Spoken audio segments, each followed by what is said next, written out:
అందరికీ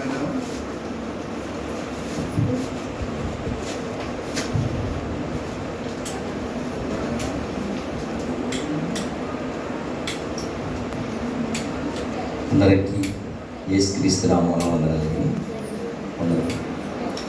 కనుక మనం మంచి సమయం మనకి దేవుడు ఇచ్చాడు. మనం దేవుడిని ఆరాధించడానికి, కనపరచడానికి దేవుడు మంచి అవకాశం ఇచ్చాడు. ఈ అవకాశాన్ని మనం ఈ అవకాశాన్ని ఏం చేయాలి? సద్వినియోగం చేసుకోవాలి. చాలా విషయాలు చేసుకుంటాం మనం.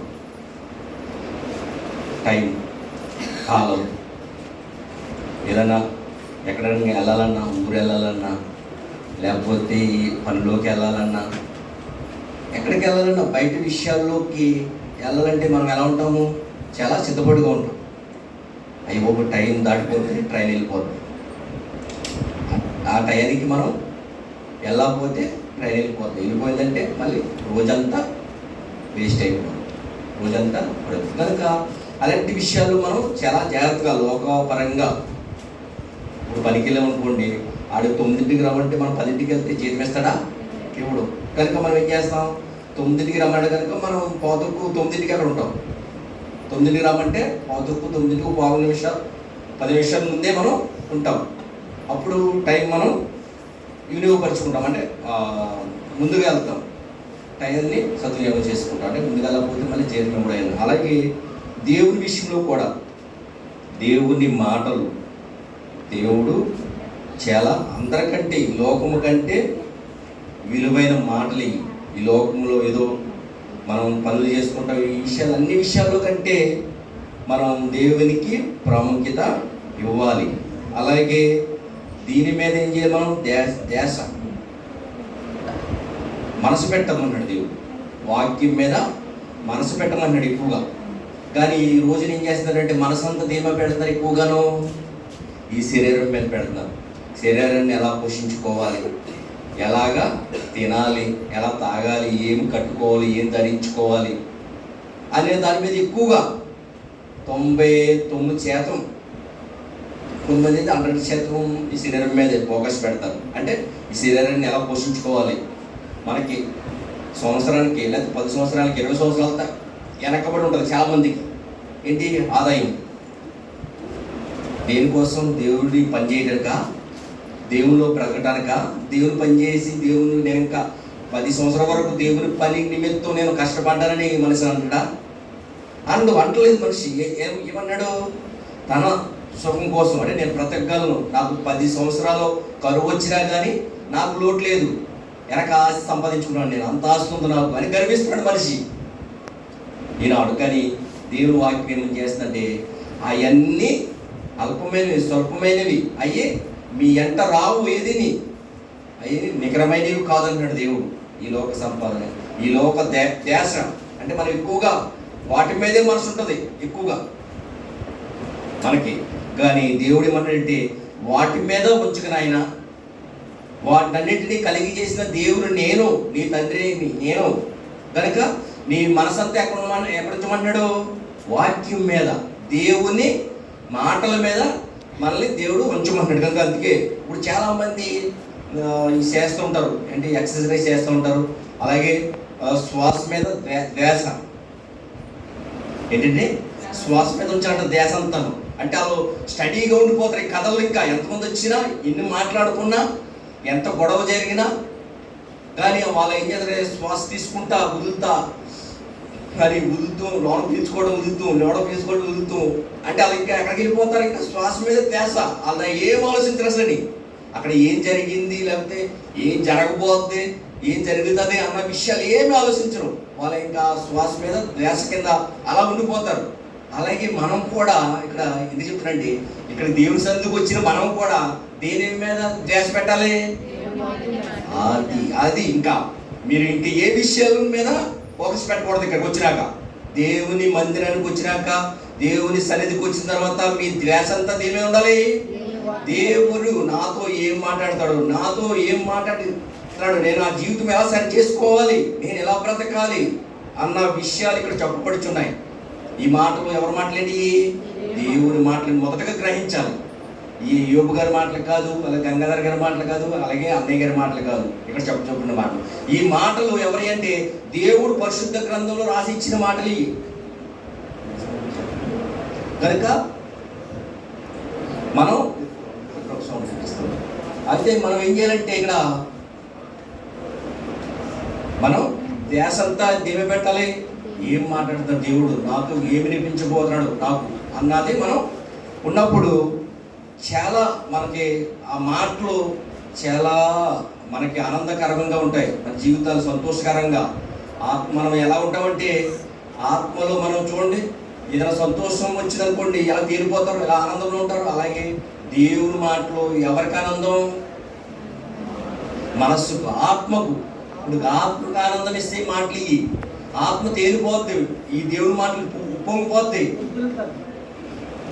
అలాగే శరీర విషయాలు చూడండి, ఏదైనా చేశారనుకోండి, ఎలాగైతే ఈ శరీర కార్యాల్లో ఈ శరీరం ఎలాగా సంతోషపడుతుందో అవి కాకుండా ప్రాముఖ్యంగా ఏంటంటే ఇక్కడికి వచ్చినప్పుడు ఆత్మీయ ఆహారం. ఇక్కడ మనం ఇక్కడికి ఎందుకు వస్తున్నాం? మనం చెప్పాలందరూ భుజించడానికి వస్తున్నాం.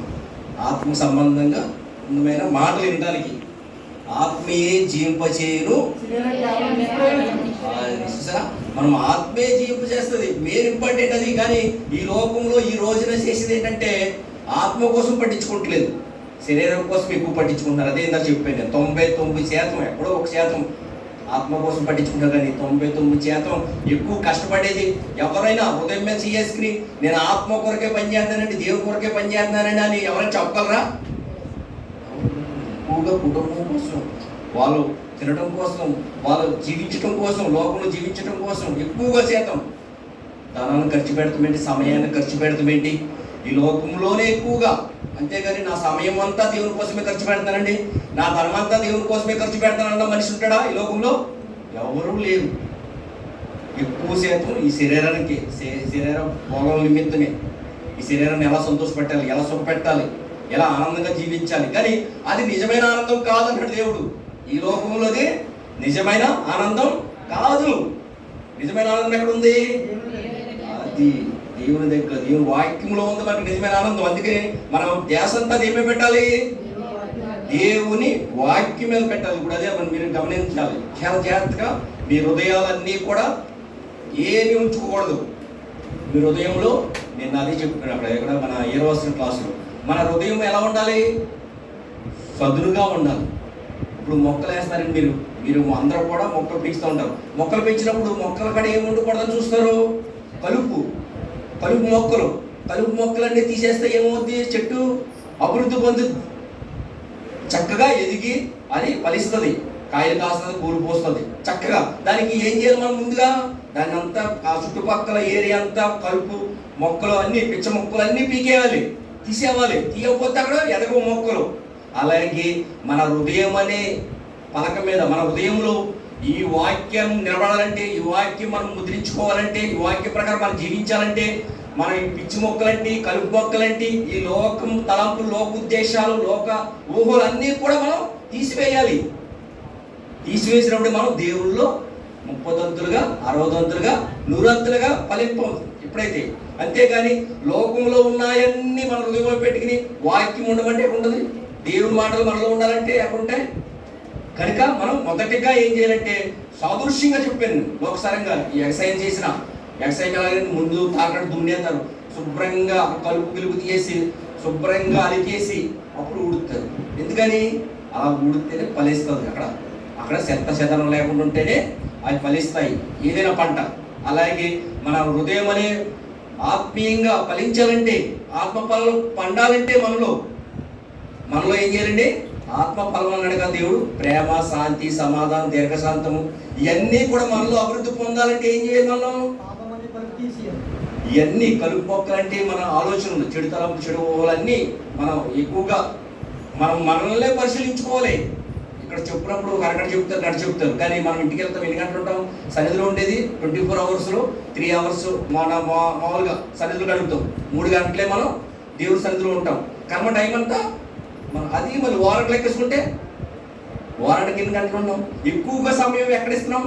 ఎక్కువగా సమయం లోకంలోనే గడుపుతున్నాం మనం. లోకంలోనే శరీర సంబంధంగా ఎలా జీవించాలి, జీవనం కోసమే, ఒక జీవనం కోసమే. ఈ శరీరాన్ని ఎలా పోషించుకోవాలి, నా కుటుంబాన్ని ఎలా పోషించుకోవాలి అన్న దానికోసమే ఎక్కువ టైం కేటాయించాం మనం. కనుక ఇక్కడికి వచ్చినప్పుడు కూడా అదే ఆలోచన ఉండకూడదని అంటున్నాను. ఇక్కడికి వచ్చిన 3 గంటల్లో కూడా ఈ లోక ఆలోచనలు, లోక తలంపులు ఉండకూడదు. మనకి శ్రద్ధగా దేవుని మాటలు ఇదే వారి కింద మనం ఉండాలి. అలాగే చూడండి 1 దశలోనికైకు 5వ అధ్యాయము. ఈ వాక్యం మనం ధ్యాస పెట్టాలంటే ఆలోచించాలి. ఏంటి నా తండ్రి ఏం మాట్లాడుతున్నాడు, నేను ఎలా ఉండాలి, ఎలా జీవించాలి అన్నది ఇక్కడ చక్కగా చెప్తున్నాడు. 1 దశలోనికైకు 5వ అధ్యాయము 16వ వచనం చూడండి. ప్రతి విషయమందును కృతజ్ఞతాస్తుతులు చెల్లించుడి, ఇలాగు చేయుట యేసుక్రీస్తునందు మీ విషయంలో దేవుని చిత్తము. మనం ఇప్పుడు కూడా మనము బయటికి వెళ్ళినప్పుడు, ఇంట్లో నుండి బయటికి వెళ్ళినప్పుడు, వచ్చినప్పుడు ఎప్పుడు కూడా మనం ఏం చేయాలంటే కృతజ్ఞతాస్తుతులు చెల్లించాలి. ఎందుకంటే ఒక క్షణం ఇచ్చేది ఎవరండి? దేవుడే, ఆయనే. ఒక క్షణం మనకి కాలం ఎదరగలుగుతుందంటే ఆయన ఇచ్చిన కృపే కదా, ఆయన ఇచ్చిన దయే కదా మనకి. అందుకని మనం ఆయన్ని అలా ఇంకా కింద చదవండి 19 కూడా. ఆత్మను ఆర్పుకొని ప్రవచించుట నిర్లక్ష్యం చేయకూడము, సమస్తమును పరీక్షించి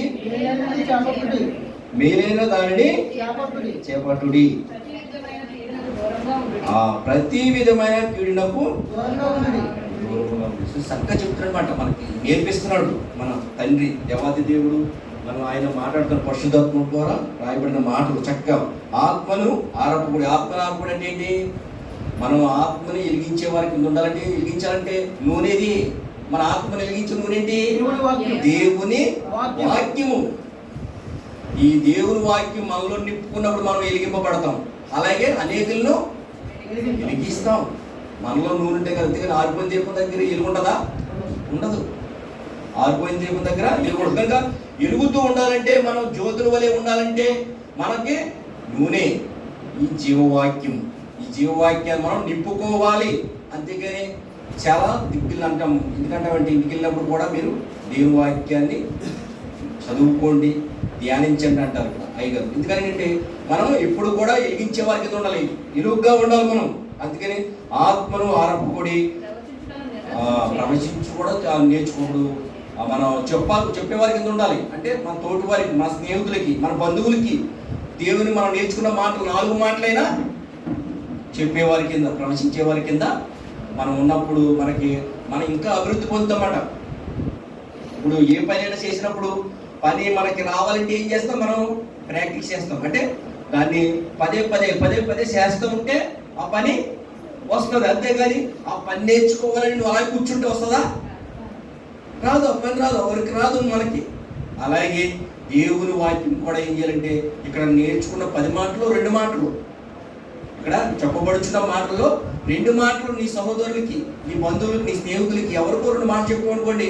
ఆ 2 మాటలు 4 మాటలు, 4 మాటలు 6 మాటలు, 6 మాటలు 8 మాటలు, 8 మాటలు 10 మాటలు, అలాగలా అభివృద్ధి పొందుతాం. ఎంత ప్రాక్టీస్. ఇప్పుడు లోకరీతిగా ఎన్నో చేస్తాం, కానీ దేవుని వాక్యం కూడా ఒకసారే చెప్పేవాలంటే అరగంట చెప్పలేము. మనం వాక్యం ఒకసారి అరగంట చెప్పాలంటే చెప్పలేము. కొద్దిగా ఒక ముందు 5 నిమిషాలు 10 నిమిషాలు అలాగా మనం చెప్పుకున్నప్పుడు మనకి అలవాటు అయిపోతుంది. అలవాటు అయిపోయిందని ఇప్పుడు ఆటోమేటిక్గా మీ నోటంట వచ్చేస్తూ ఉంటాయి మాటలు. ఇవాళ మళ్ళీ మన హృదయంలో ఏముండాలి? నింపుకోమన్నాడు దేవుడు.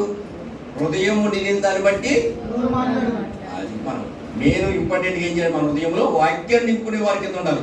వాక్యంతో ఎక్కువగా, దేవునితో ఎక్కువగా స్నేహం చేసే వారి కింద ఉండాలి. అప్పుడు మనం తేలికగా అనిపిస్తుంది, భారం అనిపిస్తుంది. ఎప్పుడు భారం అనిపిస్తుంది? మనం చేయనప్పుడు మనకు భారం అనిపిస్తుంది. అదే దేవునితో ఉన్నప్పుడు, దేవుని వాక్యంతో మనం ఉన్నప్పుడు అది సులువుగా అనిపిస్తుంది. అలాగే అంటనమాట, ప్రవచించుటకు నిర్లక్ష్యము చేయకూడి అన్నాడంటే దేవుడు. అన్నాడంటే అది కంపల్సరీ మనం చేయాలి, నిర్లక్ష్యం చేయకూడదు. ప్రవచించే వారి కింద ఉండాలి, చెప్పే వారి కింద ఉండాలి. ఎలా కింద చదవండి. సమస్తమును పరీక్షించి మేలైన దాని, దీంట్లో మళ్ళీ ఉన్నాయి, మేలైన వాటినే మనం చెయ్యాలి. మాటల ద్వారా కానీ, ఊహల ద్వారా కానీ, పనుల ద్వారా కానీ, ఏ విషయంలో కూడా మనం మేలైనయే చేయాలి. మన దేవుడు మేలేం చేసేసాడా? ఆయన మేలేం చేసేసాడు ప్రపంచంలో. అన్నీ కూడా చూడండి, సూర్యుడు అవసరమా కాదా? గాలి అవసరమా కాదా? భూమి అవసరమా కాదా? ఫలాలు, ఎన్నో రకాల ఫలాలు, 84 లక్షల ఫలాలు మనకి చేశాడు దేవుడు. అవి మనకి మంచిదేనా? మనకి మంచిదే, మనకు ఆరోగ్యంగా ఉండాలని అవి తిని. అలాగే ఎన్నో చేపలు, రకరకాల చేపలు, అలాగే ఈ చికెన్ అని, మటన్ అని, ఇంకా ఫిష్ అని, రొయ్యని, రకరకాలు అన్ని ఎన్నో వెరైటీలు మనకి. ఈ మనిషికి, చిన్న మనిషికి ఎన్నో రకాలు పెట్టాడు, ఎన్నో రుచులు పెట్టాడు దేవుడు. ఎందుకని? అవన్నీ కావాలని మేలైన మనకి పెట్టాడు కదా. మేలైన వాటిని చేపట్టుడి, ప్రతి విధమైన కీడునకును అది మనం ప్రతి దేవునికి విరోధమైనది, దేవుని వద్దనంటే మనం చేయకూడదు. వాక్యంలో చెప్పబడిన మాటలు మనం విన్నప్పుడు అది దేవునికి ఇష్టమైనది కాదు, దేవునికి విరోధమైనది, నా తండ్రికి విరోధమైన, నాకు విరోధమైనదే.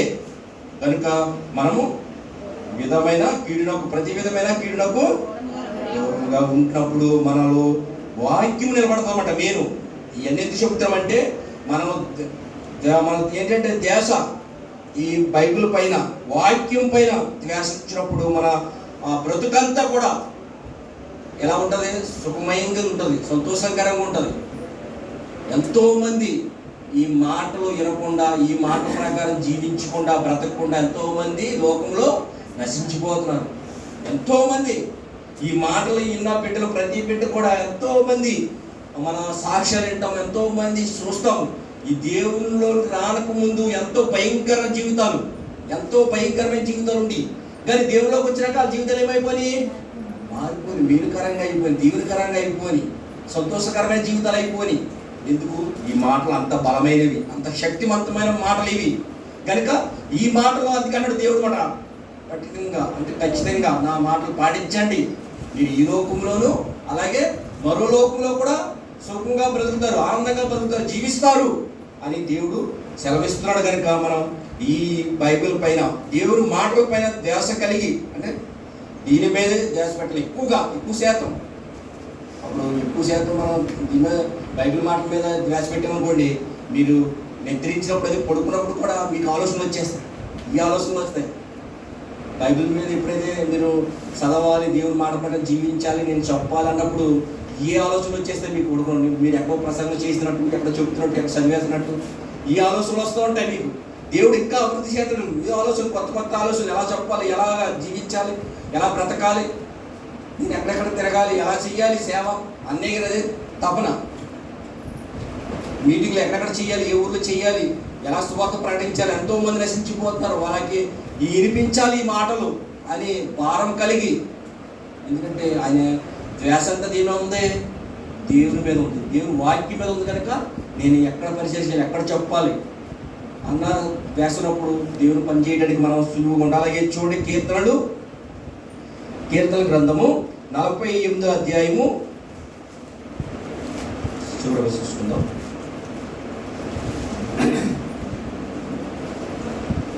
కీర్తనలు 48వ అధ్యాయము 9వ వచనం.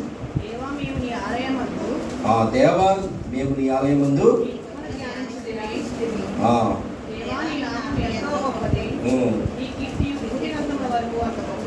చూసారా, ఆయన చూడండి ఎంత మహోన్నతుడైన. ఇక్కడ చక్కగా చెప్తున్నారు, దేవా మేము నీ ఆలయమందు నీ కృపను ధ్యానించాలి. ఆయన కృప ఉంది, ఆయన కృప ఉండటం వల్లే మనం ఇలా ఉన్నాం, బ్రతుకున్నాం, ఇలాగా ఉన్నాం, చక్కగా ఇలాగా ఆరాధించడానికి చక్కగా మంచి ఈ అవకాశం ఎంతోమందికి లేదండి. ఇలాగా దేవుణ్ణి ఆరాధించడానికి, దేవుళ్ళు మాటలు వినడానికి చాలామందికి అవకాశం లేదు.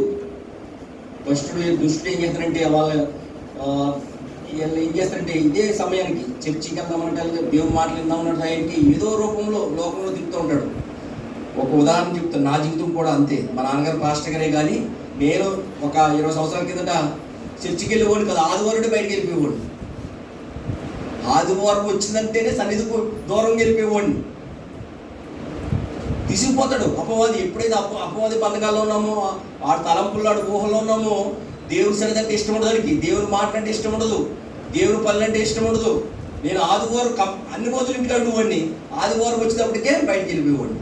ఇంటికి ఆరాధనకి వెళ్ళాలని, దేవుని మందిరానికి వెళ్ళాలని, అలాగా చేసాడు నా జీవితం. అలాగే అందరి జీవితంలో అలాగే జరుగుతుంది. కానీ మనం ఎక్కువగా నేను ఏంటి తండ్రి నేను వెళ్ళలేకపోతున్నాను, దేవుని మందిరానికి వెళ్ళలేకపోతున్నాను, చేయలేకపోతున్నాను, ఆ రోజే నేను బయటికి వెళ్ళిపోతున్నాను ఎలాగా అనేటప్పటికి అప్పుడు నిలబడాలన్నమాట.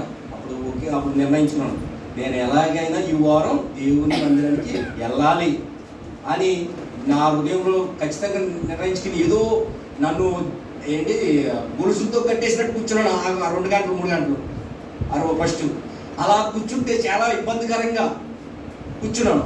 అలాగా మళ్ళీ 2వ వారం 3వ వారం 4వ వారం అలాగే 1 నెల తిరిగి వచ్చేటప్పటికే సులువైపోయింది. ఇంకా ఎవరు కూడా నేనే ముందు వెళ్ళిపోతున్నాను, అందరికంటే ముందు నేనే దేవుని సన్నిధికి వెళ్ళిపోతున్నాను, మందిరానికి వెళ్ళిపోతున్నాను. చూసారా, ఎప్పుడైతే మనం ధ్యాస వాక్యం మీద దేవుని మీద మనం ధ్యాస పెట్టినప్పుడు అప్పుడు మనకు సులువైపోతుందన్నమాట. ఏ పనైనా అంతే, మీకు ఏదైనా శాతం ఉంటే అలవాటు అయిపోద్ది, ఏ పనైనా శాతం ఉంటే సులువైపోద్ది. అది మనం నేర్చుకున్నాం. అలాగే వాక్యం కూడా ఈ లోక పనులే కాదు, ఈ లోక కార్యక్రమాలే కాదు, దేవుని వాక్యం కూడా మీరు చెప్తుంటే సులువైపోతుంటుంది, నేర్చుకుంటుంటే ఇంకా సులువైపోతుంటుంది, పాటిస్తే ఇంకా సులువైపోతుంది. అలాగే దేవుని కార్యక్రమాలు, దేవుని సువార్త పని, మీటింగ్ల పని చేస్తూ ఉంటే మీకు ఇంకా సులువైపోతుంది, ఇంకా చేయాలనిపిస్తుంది. ఆనందం, నా తండ్రి పని చెయ్యాలి. ఎందుకంటే మనకు జీవం ఇచ్చిన దేవుడు, సర్వస్వం ఇచ్చిన దేవుడు. ఎవరు ఇవ్వలేదు, నీ తల్లి ఇవ్వలేదు, నీ తండ్రి ఇవ్వలేదు, నీ బంధువులు ఇవ్వలేదు, నీ స్నేహితులు ఇవ్వలేదు. ఈ జీవితాన్ని, ఈ బ్రతుకుని దేవుడు ఇచ్చాడు అని మనం తెలుసుకున్నప్పుడు దేవుని కోసం బ్రతకడానికి ముందుగా ఉంటాం, ముందుగా వెళ్తాం మనం. అది తెలుసుకోవాలి. తెలియక కూడా చేస్తాడు సాతాను వాడు. నీ కుటుంబం పోషించుకో, నీ బంధువులు, నీ స్నేహితులు, నీ బంధువులు ఎంతో బాగుపడిపోతున్నారు, బిల్లింగ్ మీద బిల్లింగ్ కట్టుకున్నారు, ఆస్తి ఎంతో సంపాదించుకున్నారు. ఏంటి నువ్వు దేవుడు దేవుడు అంటే దేవుడి కోసం తిరుగుతున్నావేంటి అని ఒక ఆయాతం ఉంటాడు సాతాను వాడు. ఒక ఆయాతం ఉంటాడు మన మైండ్లో, బుర్రలో. అప్పుడు అనుకుంటాం, నిజమే, మా బంధువులు మా స్నేహితులు ఎంతో హాయిగా బతుకుతున్నారు, ఎంతో సుఖంగా బతుకుతారు, ఎంతో సమకూర్చుకున్నారు, నేనేంటి ఇంత అలా ఉన్నాను అని బాధపడవసరం లేదు. మన యేసుక్రీస్తు తండ్రి ఇక్కడ ఈ లోకానికి వచ్చి ఏమో సంపాదించుకున్నారా, ఏమో సమకూర్చుకున్నారా? ఆయన ఏమి సంపాదించుకునేది? ఆయన అంత పరలోక సంబంధంగా తననే కూర్చుకోవాలని చెప్పారు. ఆయన ఎక్కడ కూడా ఆయనకి సమస్తం తెలుసు.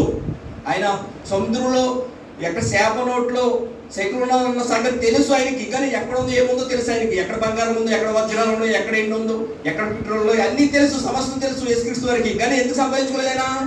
ఈ లోకంలో ఏది కూడా శాశ్వతం కదా. అది ఉదాహరణ తీసుకోవాలి. అది ఉదాహరణ తీసుకోవాలంటే ఏం చేయాలి? మనలో వాక్యం ఉండాలి. మనలో వాక్యం ఉన్నప్పుడు ఆ ఆలోచనలు వస్తాయి. అంతే, మనలో వాక్యం లేకపోతే అనుకోండి సింపుల్గా పడేస్తాడు ఎవడో, ఈ లోక అపవాది సాతానుగాడు. సులువుగా సిట్టి పెడతాడు. సులువుగా మనం ఆపదలో పడుతున్న విషయం మనకే తెలియకుండా సిక్కుల్లో పెడతాడు, సులువుగా పెట్టేస్తాడు. కనుక మనకు వాక్యంలో ఉన్నప్పుడు, మనం వాక్యంతో ఉన్నప్పుడు, వాక్యం మీద ధ్యాసతో ఉన్నప్పుడు మనం అది కరెక్ట్ కాదు, ఆ జీవితం కరెక్ట్ కాదు, నేను తండ్రి పని చేయాలి, తండ్రి కోసం నాకు అన్ని సర్వస్వం ఇచ్చాడు ఆయన. కనుక మొదటగా దేవుని పని, దేవుని కోసం బ్రతకాలి. తర్వాత కుటుంబం కోసం పోషించబడటానికి పనులు చేయాలి, చేయకూడదు. జీవితాలు ఎక్కువగా మనం ధ్యాస పెట్టకూడదు. వాటి మీద లోక ఆశలు, లోక తలుపులు ఎక్కువ పెట్టకుండా దేవుని కార్యక్రమంలో, దేవుడి పనులు మనం ఉన్నప్పుడు దేవుడు విడిచిపెడతాడా? మళ్ళీ అదొక విషయం ఉంది. విడిచిపెట్టాడు దేవుడు. ఎంత మాత్రం విడిచిపెట్టే దేవుడు కాదు. దేవుని పని చేసినప్పుడు, దేవుని కొరకు మనం సమయాన్ని, ధనాన్ని ఇచ్చినప్పుడు ఆయన మనకి 100 రెట్లు ఆయన సాంకేతిక ఎదురు రూపంలో ఇచ్చేస్తాడు. ఆయన ఉంచుకోడు. ఆయన ఆల్రెడీ ఇచ్చేయడు, అన్ని సర్వస్వం ఇచ్చేయడు మనకి. అయినా ఇస్తానంటాడు ఇంకా దేవునిలో జీవిస్తే. కనుక మనం ఇంకా దేవుని బట్టి మనం జీవించాలి, బ్రతకాలి. 119 లాస్ట్గా 119వ కీర్తన ఈ మాట చదివి ముగించుకుందాం, టైం అయిపోతుంది.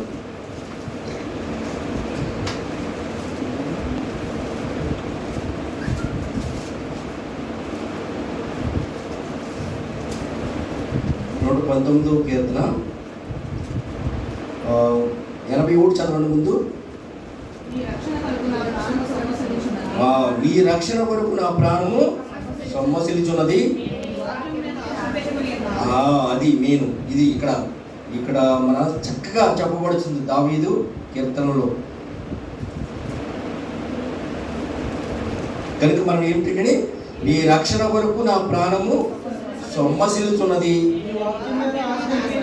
నేను నీ వాక్యం మీద ఆశ పెట్టుకుని ఉన్నాను. కనుక మన ఆశ ఎలా ఉండాలి? వాక్యం మీద ఉండాలి. ఎక్కువ లోకాశ మీద ఉండకూడదు. అదే ఆశ. మనము ఆశపడటం బట్టి ఉంటుంది. ఆశ దురాశ అంట. ఆశ ఏంటి? అతి ఆశ ఏంటి? దురాశ అయిపోతుంది. ఎక్కువగా మనం ఈ లోకం మీద ఆశపడకూడదు. ఏదో కావాలి, దేవుడు ఇస్తాడు చేస్తాడు, కానీ ఎక్కువగా మనం వాక్యం మీద ఉండాలి. వాక్యం మీద ఆశ కలిగి ఉన్నప్పుడు దేవుడు మనల్ని తృప్తిపరిచాడు, కాపాడుతాడు, భద్రపరుస్తాడు. అలాగే 50వ వచనం చూడండి, అక్కడ 50వ వచనం, నీ వాక్యము నన్ను చక్కగా చెప్తున్నాడు. మన వాక్యమే మనం బతికిస్తుంది. నా బాధలలో నాకు నెమ్మది కలిగించున్నది వాక్యమేనండి. ఈ అపవాదం అంటాడు, అక్కడికి వెళ్ళు, ఇక్కడికి వెళ్ళు, అక్కడ నెమ్మది ఉంది, ఇక్కడ నెమ్మది ఉంది, అక్కడ సంతోషం ఉంది, ఇక్కడ సంతోషం ఉంది అని చెప్తాడు. అపవాది ఆలోచనలు, అపవాది తలంపులు. కానీ మనకి ఎక్కడ ఉందంట నెమ్మది? దేవుని వాక్యంలోనే. ఎందుకంటే వాక్యమే మనం ఇవన్నీ, ఇప్పుడు ఈ భూమి కలిగి కానీ ఇవన్నీ సమస్తం కలిగినవి ఎలా కలిగింది? దేవుని వాక్యం వల్లనే. వాక్యం వల్లే మనం జీవిస్తున్నాం, బ్రతుకుతున్నాం, చలించుతున్నాం ఈ లోకంలో. కనుక మన వాక్యమే ప్రాముఖ్యం. ఈ లోకంలో ఏది కూడా ముఖ్యమైనది కాదు అని మనం ఫిక్స్ అయిపోవాలి మన హృదయాలు. వాక్యమే నాకు సర్వస్వం అనాలి. అంతేగాని నా భార్యే సర్వస్వం, నా పిల్లలే సర్వస్వం, నా ఆస్తి సర్వస్వం, నా బంధువులే సర్వస్వం అనుకోకూడదు. మన దేవుడి పిల్లలమైన మనము మొదటగా ఏం చేయాలంటే వాక్యమే నాకు సర్వస్వం, వాక్యమే నాకు ప్రాముఖ్యం, వాక్యం తర్వాత ఏదైనా అని మనం ఫిక్స్ అయిపోవాలి, మన హృదయంలో ముద్రించుకోవాలి. అప్పుడు మనకి ఆయన వదిలిపెడతాడా? వదిలిపెట్టే దేవుడు కాదు. ఆయన కాచి కాపాడి భద్రపరిచే దేవుడు. నీ వాక్యమే నన్ను బ్రతికించున్నది. బాధల్లో ఈ సాతానుగాడు ఏదో పెడతాడు, బాధ చుట్టూ ఆయన సైడ్ అయిపోతాడు. అప్పుడు వరకు మనల్ని ఊబులో దించేస్తాడు, బాధలని ఊబులో దించేస్తాడు. దించిన తర్వాత సైడ్ అయిపోతాడు అపవాది. ఆడు రక్షించడు, ఆడి కాపాడు. కానీ మన హృదయాల్ని అగోచరం చేస్తాడు. అప్పుడు ఏ దారి కనిపించదు, తీసుకెళ్ళిపోతాడు. నీకేంటి ఇప్పుడు అది ఎక్కడ తీసాడంటే మీకు ఉదాహరణ చెప్తున్నాడు. ఆదాం ఆవల దగ్గర చేశాడు. ఆడు ఏంటి, ఈ పండు తినవునా నువ్వు ఏమైపోతావు, నువ్వు దేవదూతలుగా దేవుళ్ళుగా కనబడతారు, నువ్వు దేవుళ్ళుగా అయిపోతారన్నాడు. అక్కడ చెప్పాడు, చేశాడు. ఆడు తిని వరకు ఉన్నాడు. తిన్న తర్వాత ఏమైపోయాడు? సైడ్ అయిపోయి ఆడు ఇంకా కనిపించాడు. అప్పుడు వీళ్ళు బాధపడతారు. వీళ్ళకి అప్పుడు వరకు ఏంటంటే తెలియదు, పాపం అంటే తెలియదు, సిగ్గంటే తెలియకుండా జీవించేవారు. వీళ్ళు ఆ ఫలాలు, జీవవృక్షాలు ఫలాలు తింటూ సుఖంగా ఆనందంగా జీవించే జీవితాలను ఏం చేశాడు? సర్వనాశనం చేశాడు. వచ్చి ఆడి మాటలుంటే అంతే ఎలాగైపోతుంది. ఆడు రక్షించడు, కాపాడు, మనం బ్రతికించడు. కానీ బ్రతికించేసి ఏదో అంటే చూసినా ఏదో సామెత ఉంటుంది, ఏదో నీటి మీద ఏదో చెప్తారు మాట సామెత. ఇదో మాటల మీద చెప్పేస్తారు, కానీ పనులు చేయరు. కానీ మాటల మీద మాత్రం వండేస్తారంట. కానీ ఏముండవు అక్కడ. అయ్యే సాతాను ఆలోచన, సాతాను తలంపులు అయ్యే. ఆడు ఏమి చేయడు, ఏమి పెట్టడు మనకి, మన బ్రతుకానికి, మన జీవితానికి ఏమి ఇవ్వడు, ఏమి అవసరం లేదు తీర్చడు. కానీ తీర్చినట్టు నీకు భ్రమ కల్పిస్తాడు. నీకు అప్పుడే అన్నీ ఇచ్చినట్టు, సర్వస్వం ఇచ్చేసినట్టు, సర్వస్వం నీకు ఇచ్చేసినట్టు, చేతిలో పెట్టేసినట్టు చూపిస్తూ ఉంటాడు సర్వం. కానీ ఏమి ఆవిరైపోతామట, ఆవిరి టైపు కనిపించవు. కనుక మన సర్వస్వం దేవుళ్ళు ఉండాలి, దేవుని కోసం బ్రతికే వారి కింద ఉండాలి.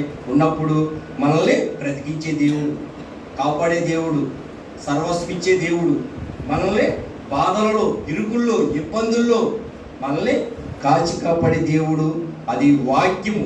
కనుక వాక్యాన్ని మనం శ్రద్ధగా విని ఆ వాక్యాన్ని మన హృదయంలో భద్రపరుచుకోవాలని ఈ కొద్ది వాక్యం దేవుడు దీవించిన గాక. ప్రార్థన. పరలోకమందున మా తండ్రి, నీకే స్తుతులు స్తోత్రాలు. నీ